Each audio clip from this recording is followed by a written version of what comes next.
Assalamualaikum warahmatullahi wabarakatuh. Bismillahirrahmanirrahim. Berikut ini adalah proses pembuatan rapat lantai dasar beserta seluf pada sebuah rumah tinggal. Kali ini kita akan membahas dan melihat proses pekerjaan seluf dan juga rapat lantai dasar tersebut. Nantinya kita akan bahas mengenai proses pecasting seluf, pembesian seluf beserta pembesian rapat lantai dasar, berapa ukuran besi seluf yang dipakai, berapa ukuran wear mesh rapat lantai dasar yang dipakai, dan berapa tebal rapat lantai dasar tersebut. Bagaimana kelanjutannya? Ikuti terus video ini. Kita bahas mulai dari desain. Di segi desain, ini sebuah denah rumah tinggal. Ini lantai satunya, dan ini lantai duanya. Adapun untuk ukuran tanahnya, ini lebarnya 8 meter. Dan panjang ke belakang ini 22 meter. Di lantai satu ada carport. Depan ini carport.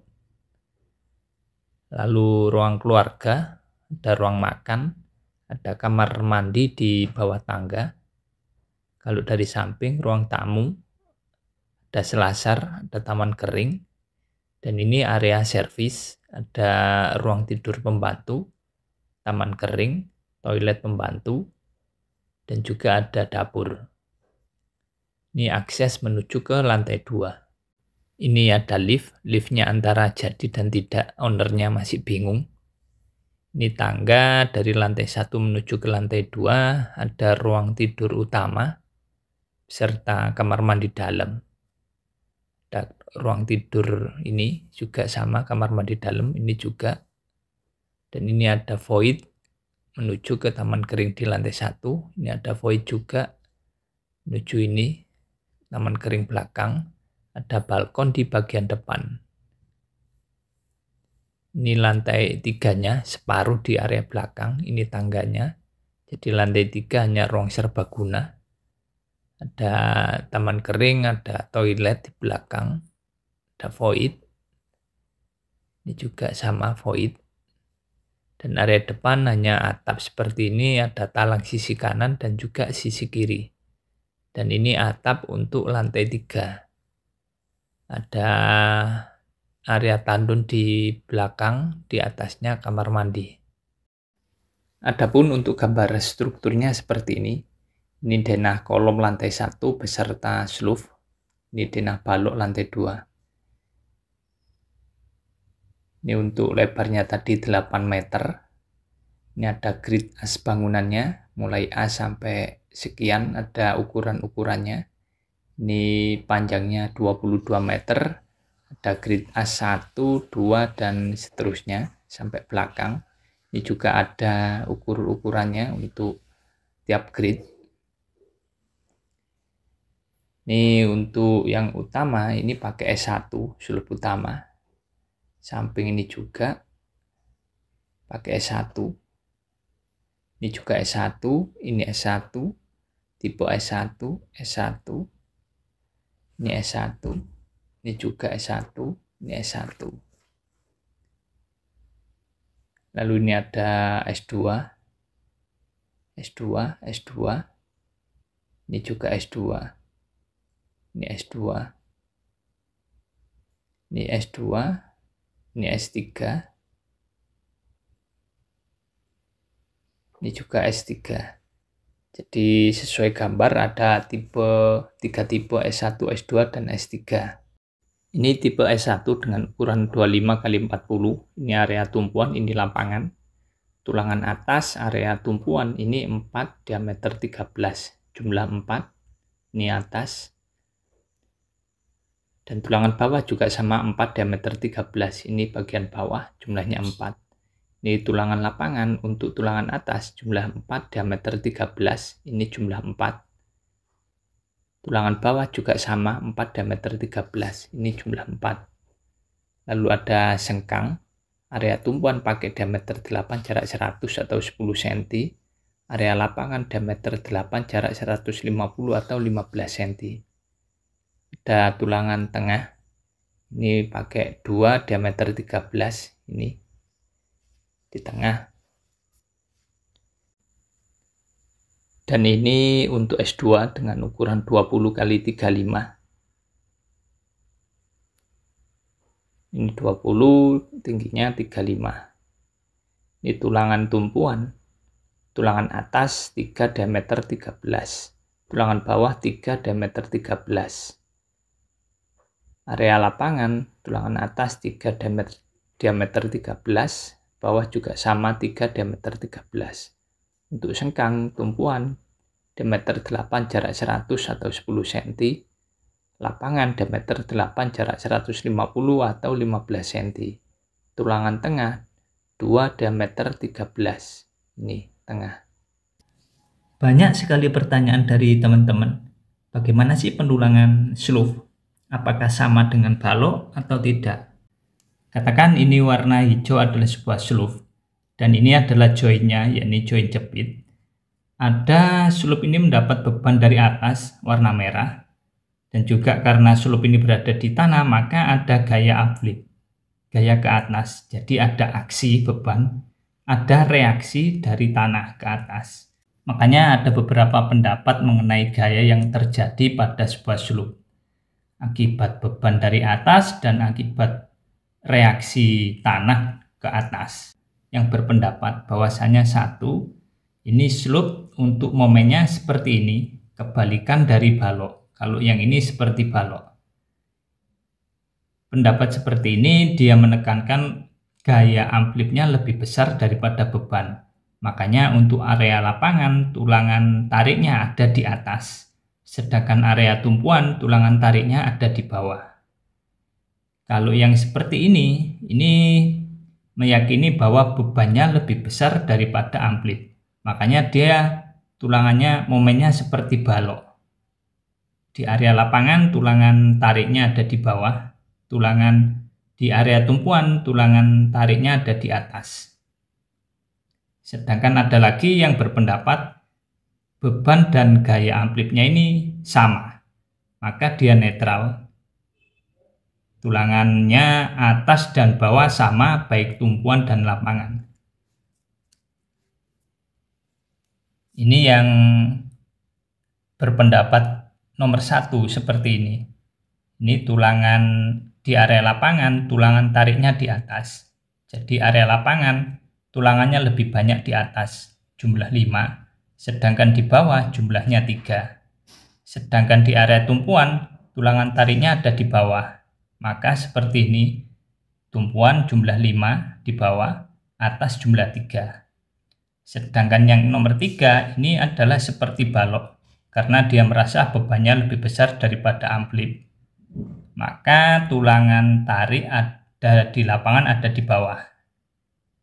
Lebih banyak jumlah 5, di atas sedikit jumlah 3. Di area tumpuan tulangan tarik ada di atas, dan di bawah ini jumlahnya lebih sedikit daripada di atas. Sedangkan yang nomor 2 dia berpikiran netral, bebannya ada, amplifnya ada, maka dibuat sama. Tulangan atas tumpuan jumlah 5, bawah jumlah 5. Lapangan atas jumlah 5, bawah juga jumlah 5. Kalau saya lebih sering memakai yang tipe 2 seperti ini. Jadi jangan heran nanti kalau ada gambar yang menyatakan slope tulangannya seperti ini, ada yang seperti ini, ada yang seperti ini. Cuman yang seperti ini agak jarang. Cuman saya pernah mengerjakan itu ada desain yang seperti ini. Desain dari konsultan strukturnya, slope-nya seperti ini. Ya saya kerjakan sesuai gambar desain. Sekarang kita lanjut untuk melihat proses pekerjaan di lapangan atau di set. Sebenarnya video ini berkelanjutan dari video-video sebelumnya.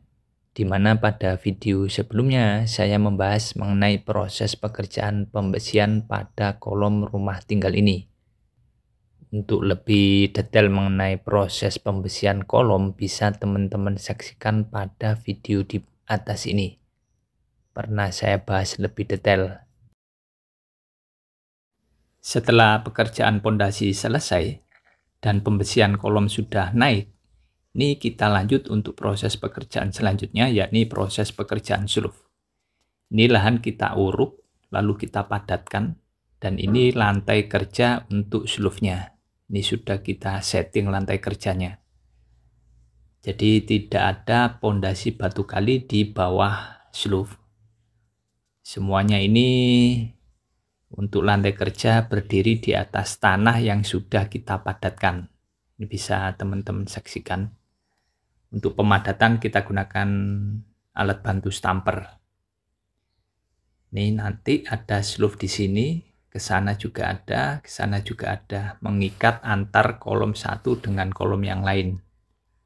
Untuk sertunya kita gunakan sertu X watu kosek, itu stampernya.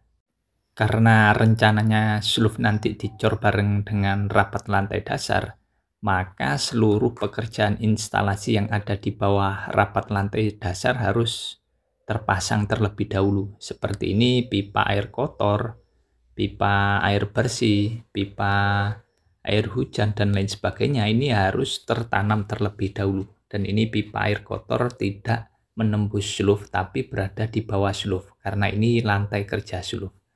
Jadi ini sudah kita rencanakan pipanya tidak menembus suluf, kolom, balok, dan lain sebagainya. Untuk lebih detail mengenai pekerjaan instalasi pipa air kotor pada rumah tinggal ini, bisa teman-teman saksikan pada video di atas ini. Pernah saya bahas lebih detail.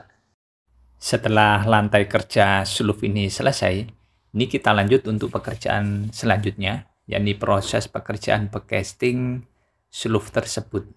Untuk pecasting yang kita gunakan yakni pecasting batu bata. Karena nanti rencana kita cor bareng dengan rapat lantai dasar, makanya kita gunakan pecasting batu bata.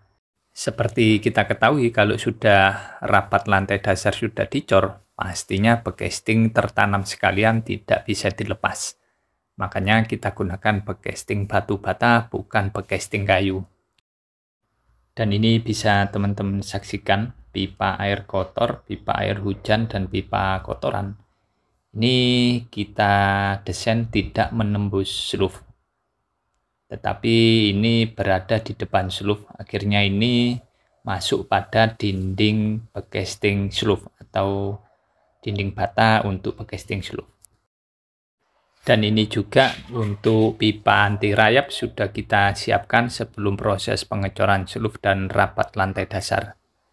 Untuk proses pekerjaan pipa anti rayap bisa teman-teman saksikan pada video di atas ini.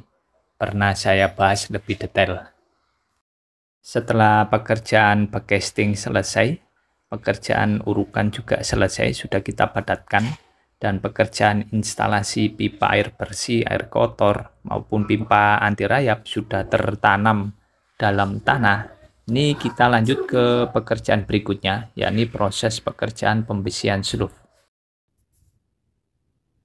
Ini ada kolom dan suluf, pertemuan kolom dan suluf seperti ini. Ini kolom pipih model L. Ketemu dengan suluf, crossing suluf arah sumbu X dan sumbu Y.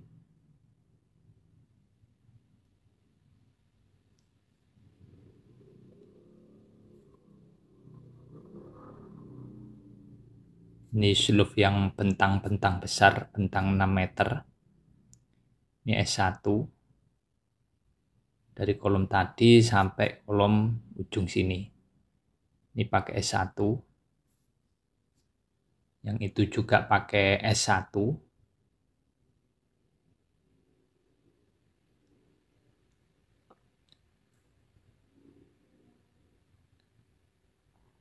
Ini juga pakai S1 yang di tepi. Sampai belakang S1. Ini juga S1. Dan ini ada rencana pipa tegak air kotor, air hujan, dan kotoran yang kita desain ini tidak menembus struktur slough, tapi berada di depan struktur slough, nembus backing slough. Ini bisa teman-teman saksikan. Ini kita desain sedemikian rupa agar struktur slough ini tetap terjaga kekuatannya. Makanya tidak kita tembuskan konstruksi atau struktur slough.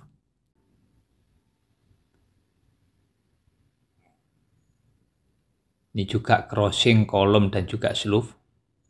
Dan ini juga ada posisi pipa tegak tidak nembus slough, tapi berada di depan slough.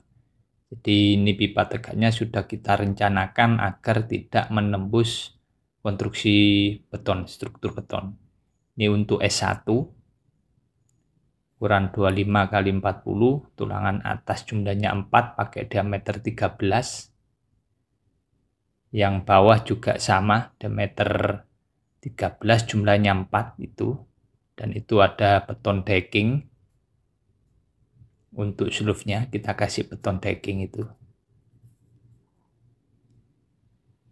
Dan itu tulangan samping ada 2 pakai diameter 13 juga.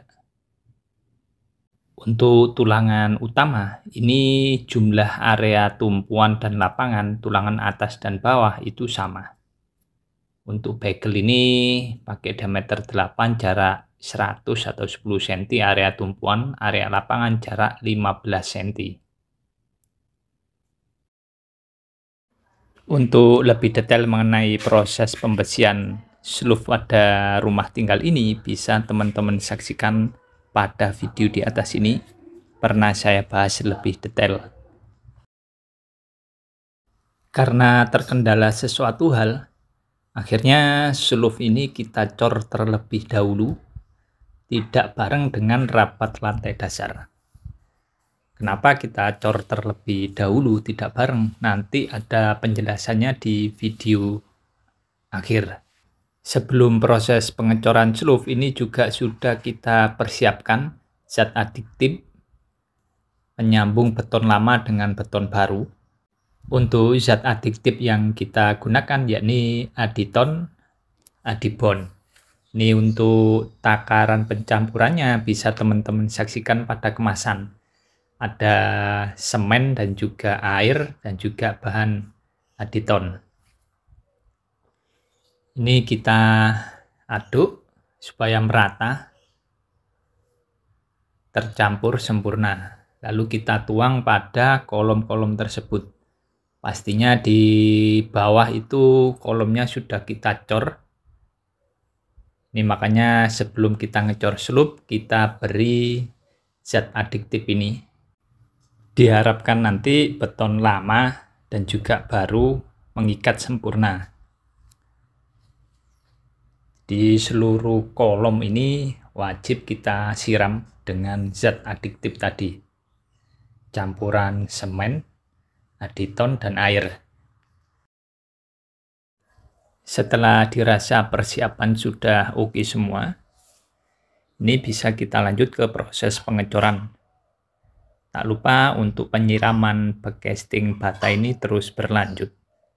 Karena bata ini mudah sekali menyerap air semen, makanya kita siram agar jenuh air backing batanya, agar tidak menyerap air semen beton. Kalau air semen beton terserap oleh backing bata, ini resiko mutu beton berkurang. Makanya untuk pengecoran ini siram backing terus jalan bareng. Ini karena kita ngecor tanpa konkrit pump, maka ini kita tuang pada palungan atau wadah dari kayu dan triplek. Lalu kita imbal pakai ember seperti ini. Dan ini ada kendala pada alat vibrator. Ini makanya kita tusuk-tusuk seperti ini, menunggu vibrator yang rusak kita perbaiki. Untuk pengecoran kali ini kita gunakan mutu beton yakni K250 non fly ash. Dan untuk proses pengecoran slope ini berhenti sampai top becasting bata. Jadi kita sisakan terlihat tulangan slope bagian atas seperti ini.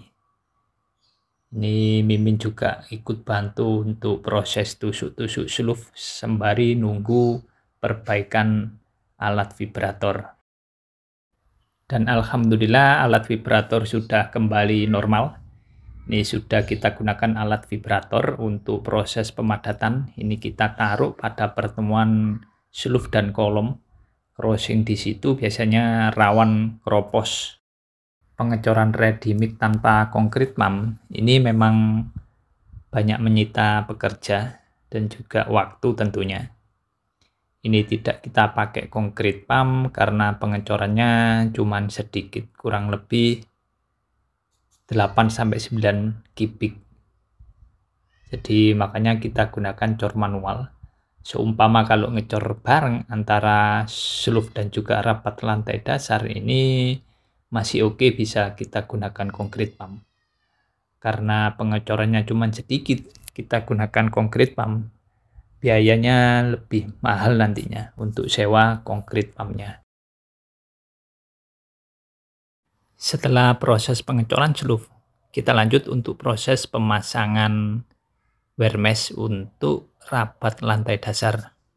Dan ini bisa teman-teman saksikan, pemasangan wear mesh sudah selesai semua pada seluruh bidang permukaan lantai dasar.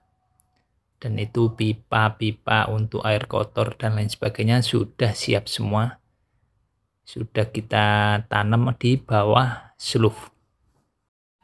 Untuk ukuran wear mesh yang kita gunakan yakni wear mesh M8. Adapun urut-urutan dalam proses pekerjaan rapat lantai dasar ini, yakni kita beri plastik cor pada bidang bagian bawah rapat lantai dasar. Jadi ini kita beri plastik cor agar nanti air semen pada beton tersebut tidak terserap langsung oleh tanah, tapi tertahan oleh plastik cor tersebut.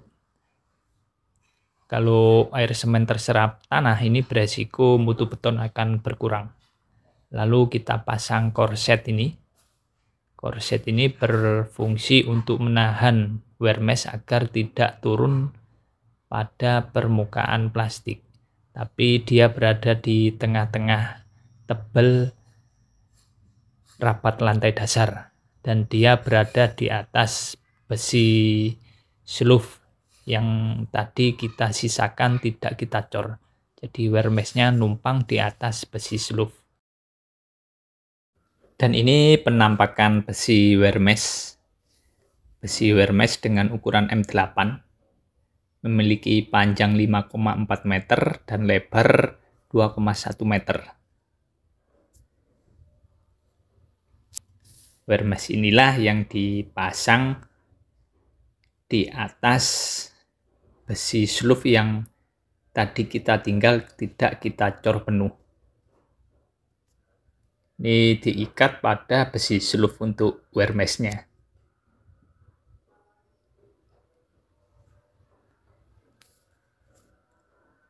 Untuk besi wear mesh ini cukup satu lapis untuk rapat lantai dasarnya.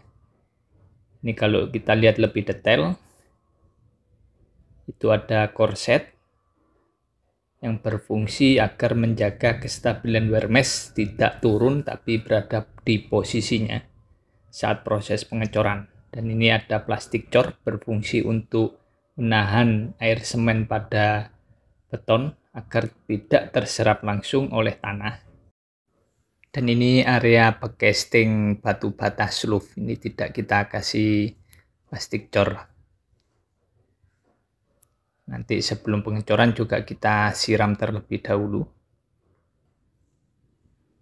Dan itu adalah yang menjadi kendala masalah kenapa tadi untuk slope-nya kita cor terlebih dahulu.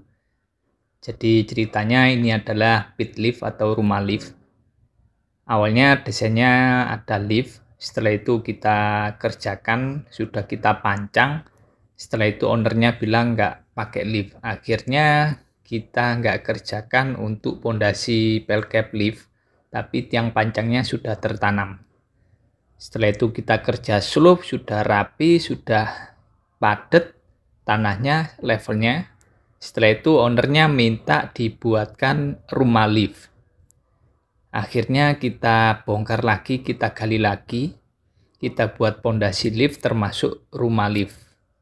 Untuk mengejar progres, akhirnya slope-nya kita cor terlebih dahulu sembari beberapa pekerja melakukan pekerjaan lift, termasuk buat rumah lift.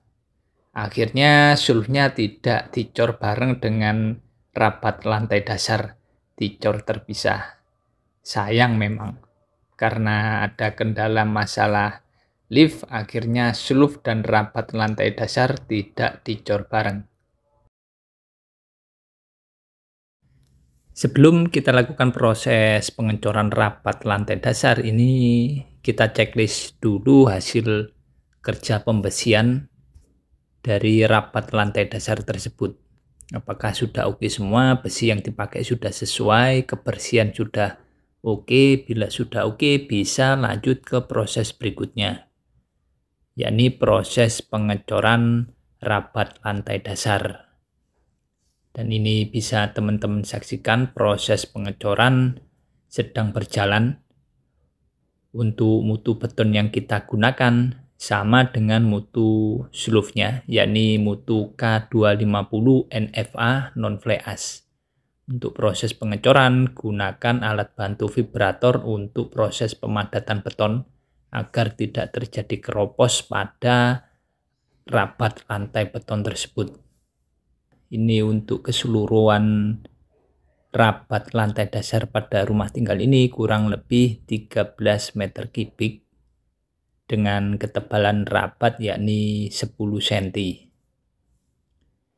Ini sudah kita timbang, ini acuan benang, ini sebagai acuan top dari rapat lantai dasar tersebut.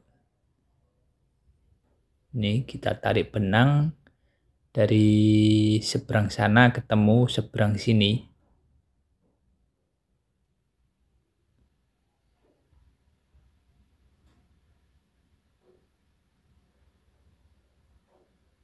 Jadi benang ini sebagai acuan ketebalan rapat lantai dasar. Karena tidak kita gunakan concrete pump ini, maka perlu pekerja yang cukup banyak. Dan ini area bak kontrol, termasuk itu ada pipa tegak air kotor. Untuk mempermudah proses pengecoran, karena tidak menggunakan concrete pump, ini beberapa tukang berinisiatif untuk membuat talang cor. Talang cor ini terbuat dari seng yang kita buat menyerupai talang agar memudahkan menjangkau dari truk molen ke tempat yang akan kita cor. Ini proses vibrator pada rapat lantai dasar.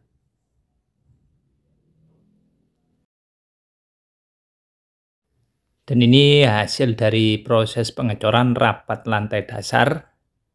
1 hari setelah proses pengecoran ini, para pekerja langsung melakukan proses pekerjaan pembesian kolom termasuk pasang dinding bata ringan.